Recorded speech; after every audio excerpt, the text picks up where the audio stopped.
Which treble was the more best. impressive? Like a more impressive one to actually win? If I had my bias head on, I'd gladly say Man City's was way better. Yeah.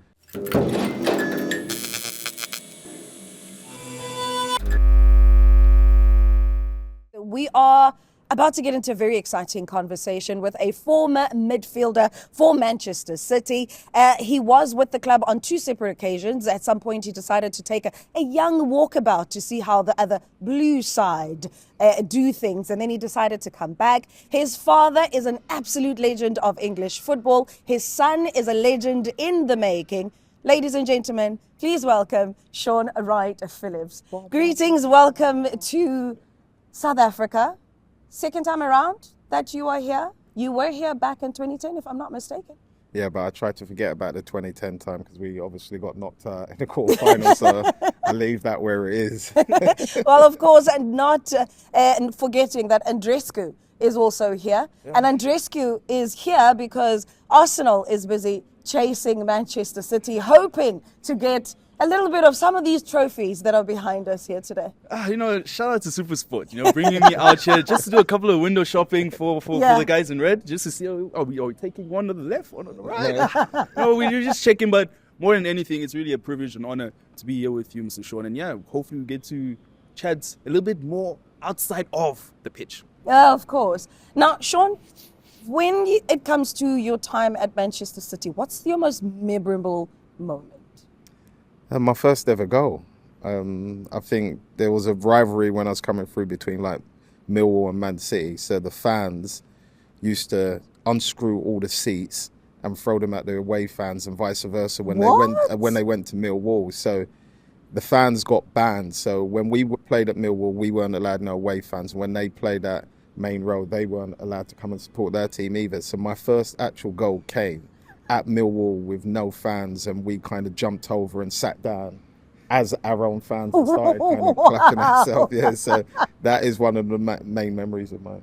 That is insane. But also, when you started at Man City, you are a winger, but you started off as a right wing back. How was that? Because bit of an...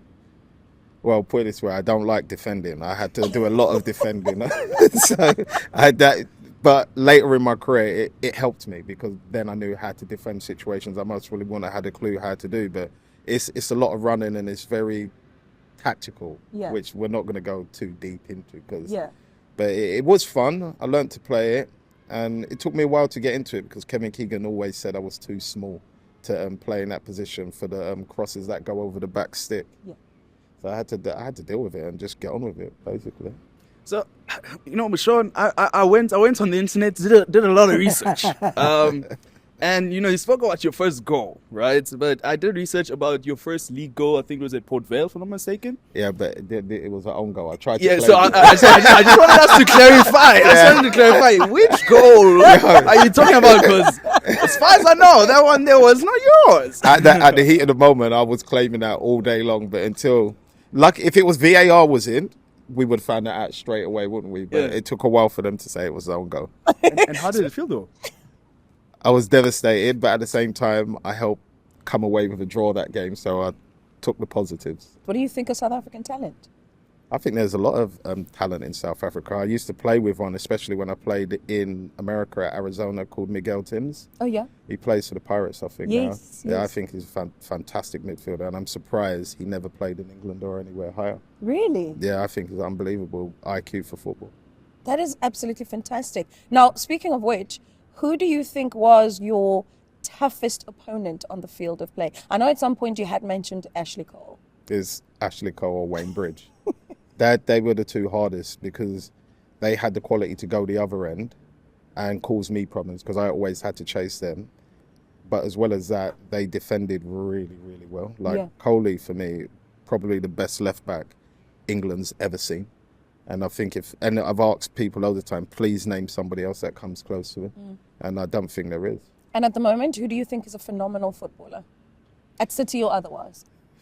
I'm a massive fan of Kevin De Bruyne, but I think Phil Foden this year has just been unbelievable. I think he became a man this year in my ears in terms in football. Over this season, he's had to fill some big boots in there with Kevin being injured. and he's done it like he's kind of not made it look easy. He's done it in his own personal way. I saw you squinching your face there. I was actually shocked that you didn't mention Haaland because, like, I mean, his first, season with you guys, breaking crazy every record. numbers. Yeah.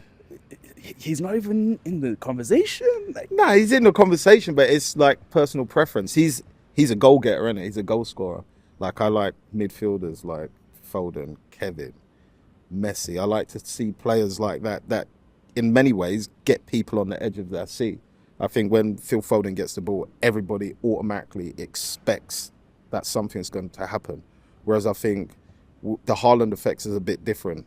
That happens when he's in the box and the ball comes in. It's like congratulating a fish for swimming, isn't it? He's an unbelievable striker and Yeah. appetite for scoring goals, but I like just all-round footballers is something I watch more than often. But don't get me wrong, Haaland's in my fantasy team and he's my captain as well. So I do appreciate it. Easy way to get points, of course. So I have a question, Shaun, right? You mentioned Kevin De Bruyne. Obviously, in his time in Chelsea, it didn't kind of work out, so he went away. You as well, a little bit of a difficult time in Man City in your first stint there. Yeah. And then obviously you went to Chelsea, and for quite a big fee back then. Was there any pressure? Like, tell us through, like, how did you feel, with that fee on you, the expectations, everything in between? Well, for me, it's been like that since I was a kid. Whether I put it there or somebody else put it there or everybody outside of me was talking about it, it's always been there because of my dad.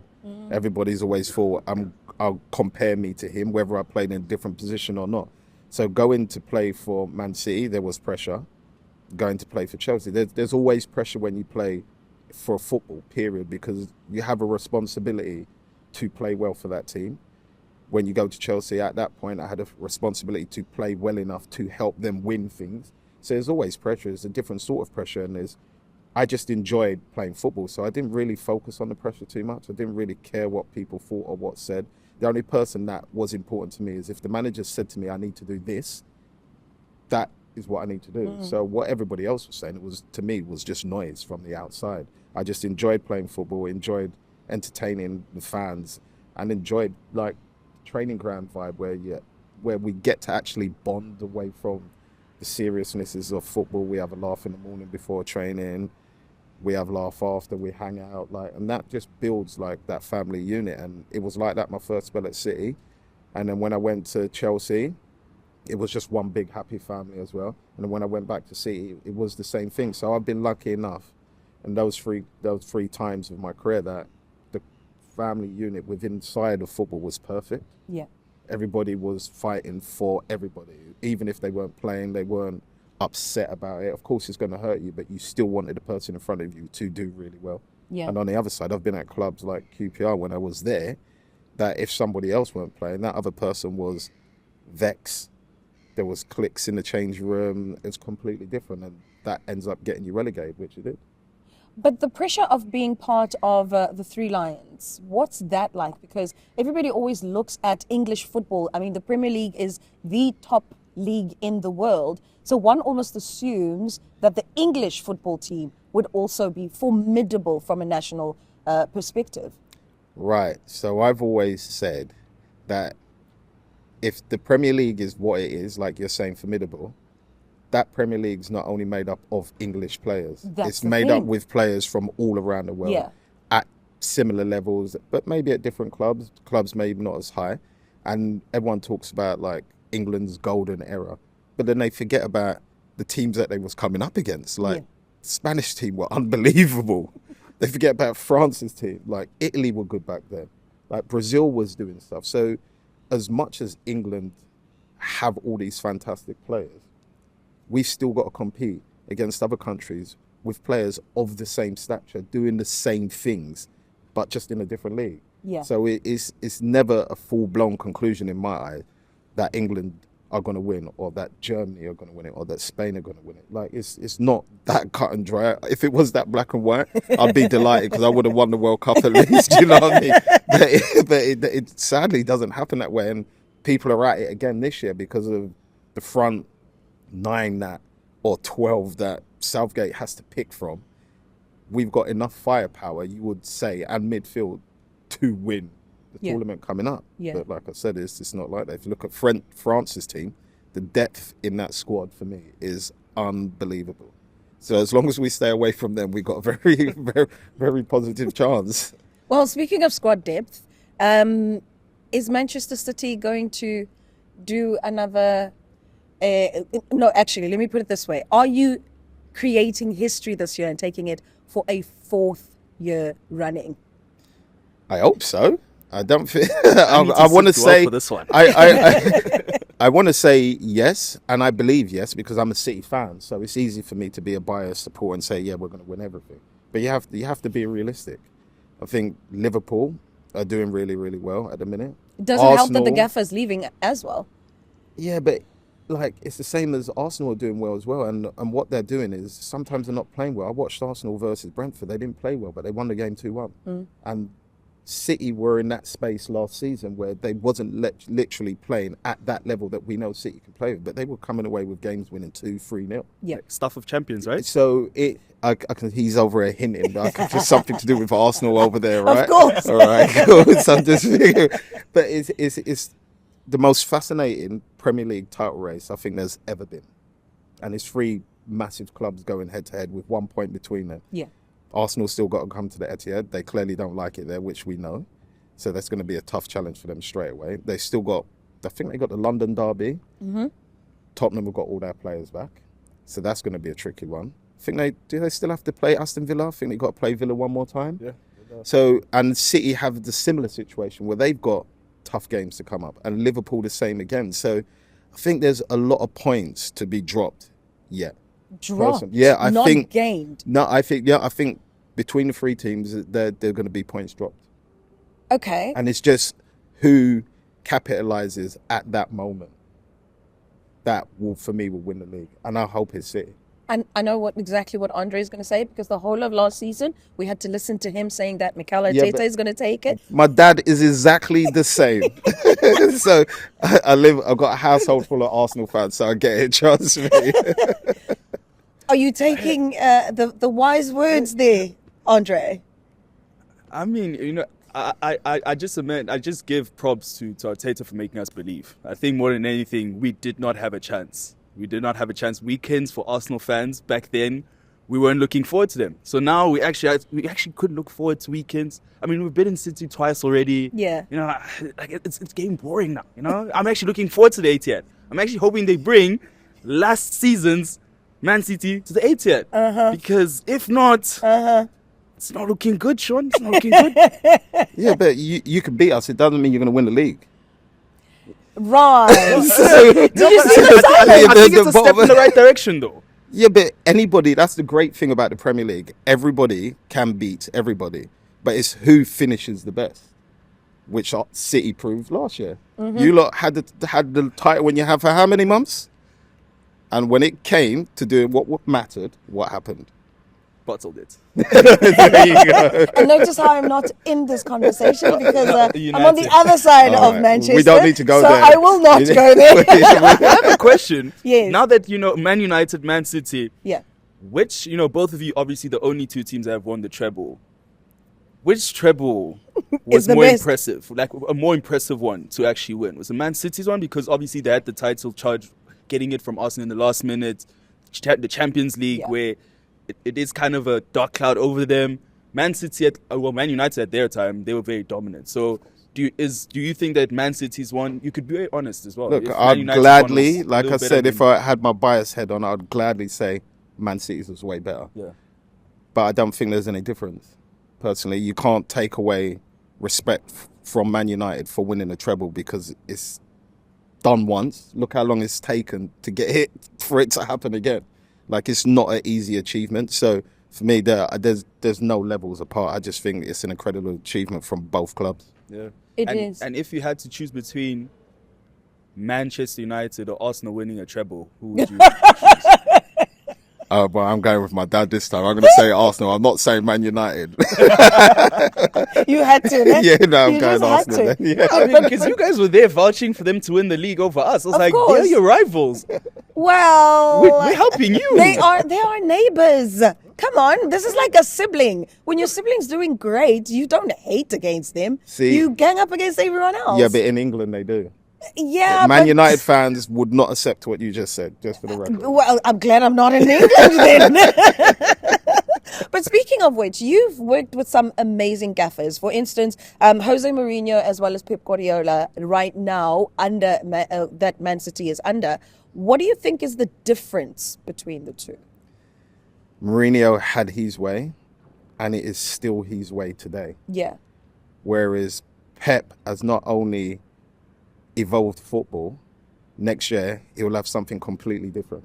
So he's always improving with the game and keeping the game in a way chasing him or other people chasing it. So I always, like, when he first come, we used to get hit in transition all the time, City. Sorts that out. Then now all of a sudden he's got everybody playing with right backs that now play centre midfield. That was his thing last year. Yes. And the year before last. Now for us, it's a centre back that comes out from the centre and plays midfield. He always finds a way to solve a situation where they have total control over a game of football. Yeah. It's very rarely that they don't have majority of the possession, like in the Anfield game, which was a hard play. That's a hard place to go for anybody. And we had our spells, but once Liverpool got on top, they made it hard. But one thing he never changed was what Man City wanted to do. They still tried to play it from the back. That centre back still tried to step forward into those gaps and create an overload in the midfield area. So for me, Pep always evolves with football, whereas I think Mourinho's way is Mourinho's way. And rightfully, he doesn't change it because he's won so much silverware from it as well.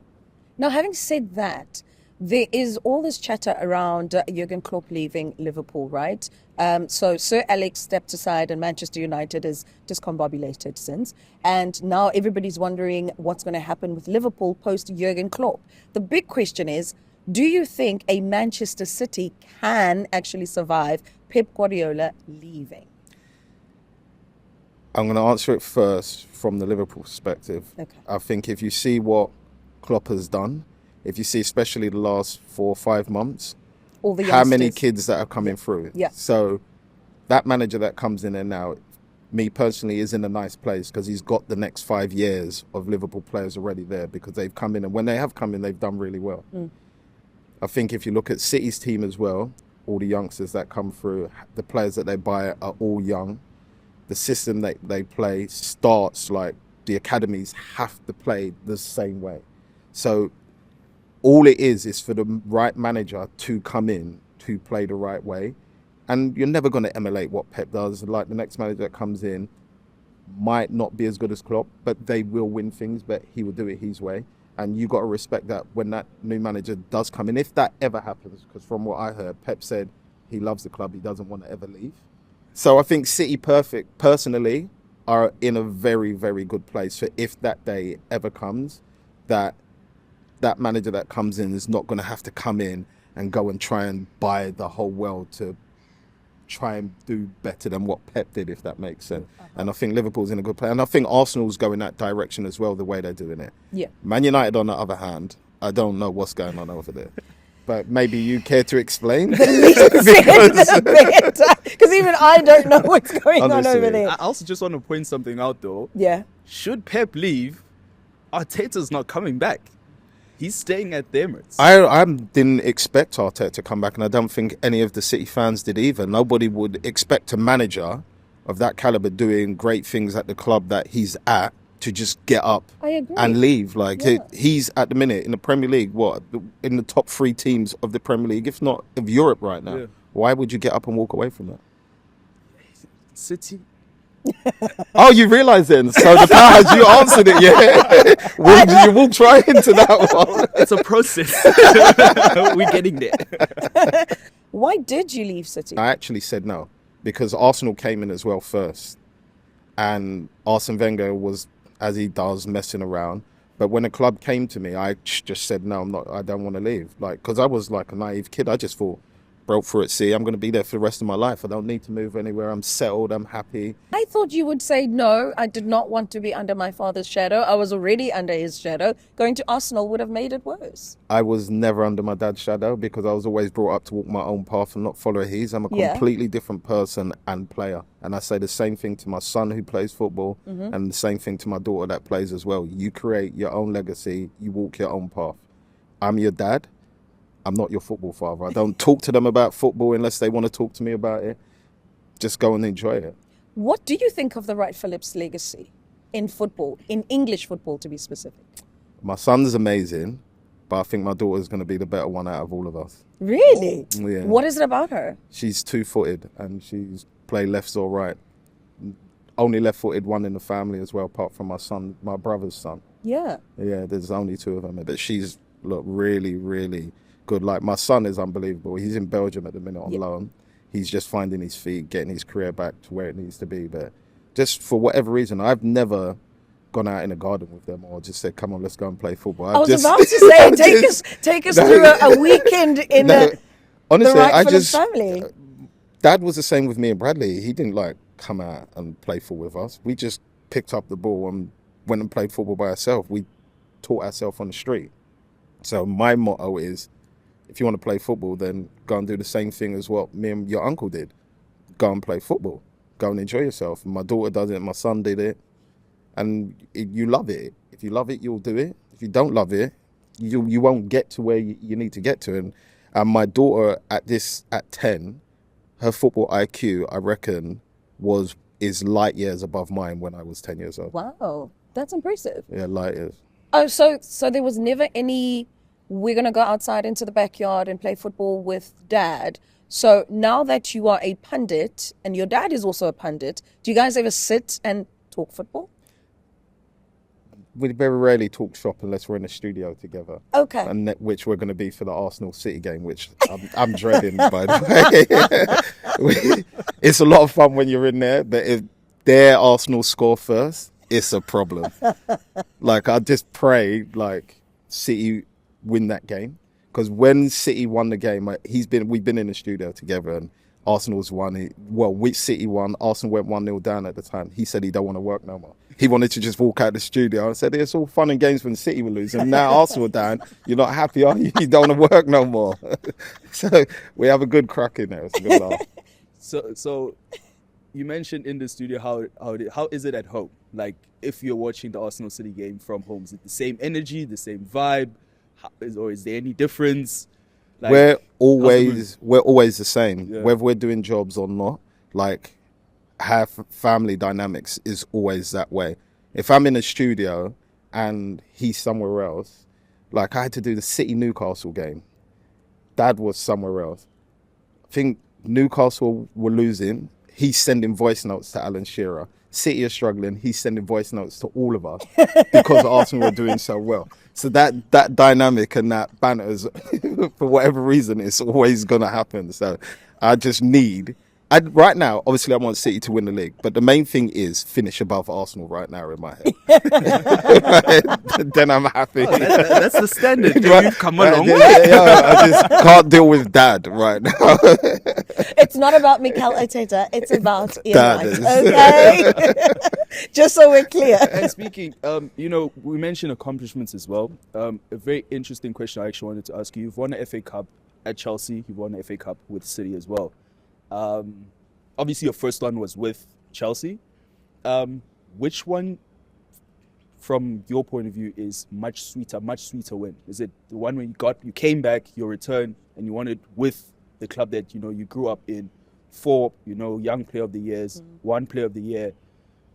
Is it that, or is it with your very first one that you'd won it with Chelsea? Winning a medal is just as sweet all the time. Yeah. I think there's a personal element that I was grateful to win something with City because they kind of created me and molded me into the person that I am. But in general, winning medals, everyone's going to say the same thing. It means more to me. For me, every trophy means exactly the same. It's a joy and it's an addictive feeling. But when you say it's an addictive feeling, when you are a team like City, where now you have a target on your back, does it get harder and harder every single year? Or do you get to that point where it gets a little bit easier and as a manager you sort of have to guard against complacency? I think as a manager you're always going to have that guard, because it can slip into players. It's just a normal part of human nature, I think. But this driving that City team for me is scary, phenomenal. And it starts from the manager and it filters into the players. And when you hear the players talk about this, I was lucky enough to be around when they won all of these trophies. I was at every game that they did it, luckily, and to see the drive to win it and how it felt and their emotions after it. After each one, you could see they wanted to win the next one. Yeah. And it was kind of like a knock-on effect. And if you go back to when Man United did a treble, I think it was the similar thing. Peter Schmeichel talked about it a lot. He said, in some of the games, I don't think we played that well, particularly. But he said, after we won the first one, it was kind of more of a belief we can go on to win this next one, and then so on. Yeah. And I think that's what it was with City. With these, they just knew how to win the games. They gained that experience over the last 3 or 4 years of the heartache of getting to the finals, losing in the finals, going up against Real Madrid and then losing in the last 10 minutes. There were so many lessons along that way. They now know how to shut out games at the big moments. So here in South Africa, we have one team, I don't know if you know them, Mamelodi Sundowns, that are very dominant in the Premier League. And often than not, it seems as though when they enter the field, they've already won by virtue of being a dominant team. Is that a similar thing in England, where Manchester City, when playing particular teams that are not in the top 6, would almost feel as though, oh my gosh, we're playing Manchester City, we've already lost the team and we have to almost try and play for at least a draw? I've been on the receiving end, obviously being a City player back in the day, and going to Old Trafford was an absolute nightmare. You didn't know when you was going to get the ball. But you can't go out there with that mindset, otherwise you've already lost the game. Yeah. So whether you believe you're not going to get the ball or not, you still have that belief that we can do a smash and grab here. If we defend well and defend well for 90 minutes, there may be that one chance, and just hope City have an off day in front of goal. Man United tried it. They just sat back, didn't care about the ball. Against the run of play, Rashford gets that screamer, 1-0. And it's just whether you can hold on, because the way City play, there's always going to be chance after chance after chance. Yeah. And it's just being able to stop it. So you have to go there with the full process that we can do this.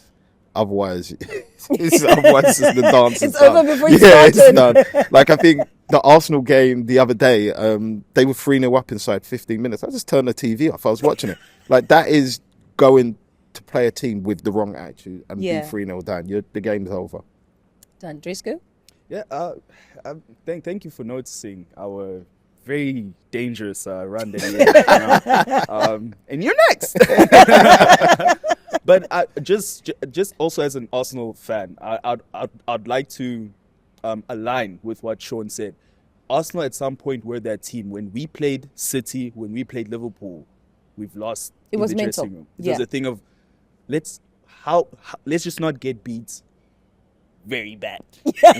And at the end of 90, we still get beat very bad. Yeah. But yeah, like, I think that's also the beauty of the Premier League, guys. Like, there's teams that they're not just standing there anymore. They're like, on a good day, a team will go to the A-tier, like Brentford, for example, smash and grab, take 3 points, and they're out of there. So yeah, I don't think that thing is there anymore of like any team fears anyone. Like he said before, any team beats anyone in the Premier League. So as we wrap up, a yes or no, quick fire. Well, can't be a yes or no, but one team. Who's winning the Premier League this season? Man City. Look at him. Look at him. He's like, are you sure? Are you doing it again, Driscoll? No. I mean, it's going to be interesting, man. Like, it's going to be interesting. That's all. I'm just going to leave it there. I haven't even said Arsenal's going to win the Premier League. Yeah. I have not even said that. Like because you learned to listen to Arsenal fan that hasn't. It's a good title because I mean, there's a reason why they put me in this side of the room, you know. Because that's the only trophy you're probably gonna get. Shaun, what is your message to all the Manchester City fans hoping you can complete a quadruple this season? I hope we do. But I just want to say to everybody in South Africa, thank you from me personally and obviously everybody at City for the hospitality and the warm welcome. So far it's been amazing and I'm feeling it's only going to get better. And the weather's beautiful. It's definitely warmer than England, I know that much. Shaun, thank you so very much for the time, for the pleasure of your presence. We really do appreciate it. Thank you, both of you. Dresku? Yes. Hey, I've got nothing to say. Just thank you very much for the opportunity. Thank you very much for actually having us stand here, us that have our droughts. They look nice. Please, you don't know drought. No, ma'am, unless you're a Manchester United supporter, you don't know drought. Ma'am, it's bad. On that note, Shaun Wright-Phillips, ladies and gentlemen.